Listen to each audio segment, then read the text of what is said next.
And Ted, I don't remember if I've asked you about this or not, but how's your relationship with Vince? Like when you're coming in the door, is it hugs and excitement when he sees you, or is it more like professional respect?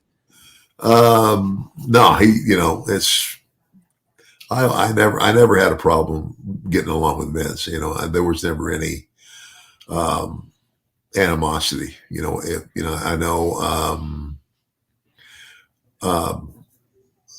I know that when I left and went to WCW, Hmm. if there was ever a time that Vince might have been somewhat disappointed in me, that might be it.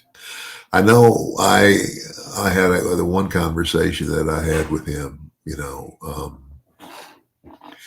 is when I went back to work for him, and I tried to explain to him why I left, Hmm. and I said, you're a guy, you're running a company, this monster machine, and you see a place where you want me to go, and that's where you put me. Yeah. And I said at that time, it's kind of like I didn't see you being the guy to be, like interested in my personal life and what's going on enough to. It's kind of like you're a businessman and you're telling one of your employees, "This is where I'm going to put you. This is where you can best help me."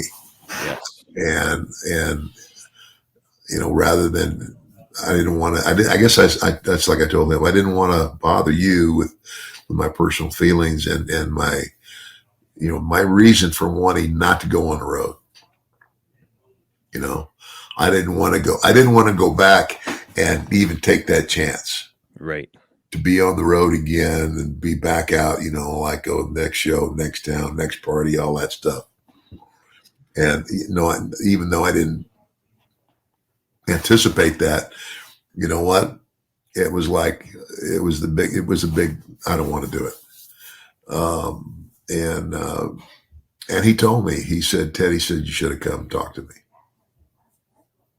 And I said, "Well, yeah, I realize that now, but back then, for whatever reason, I didn't." And so yeah, so ever since then, my relationship with Vince has been great. It's like, uh, it's not like I talk to him every week either. I mean, the only time I talk to him is when I see him, and when I do see him, it's usually at a monster show where he's got a lot of other things on his mind Right. other than me. Well, it's And interesting. I will forever be indebted to Vince McMahon because the character of the $1 Million Man was Vince's idea. I'm telling you, if Vince could be a character in his own show, he'd have been me.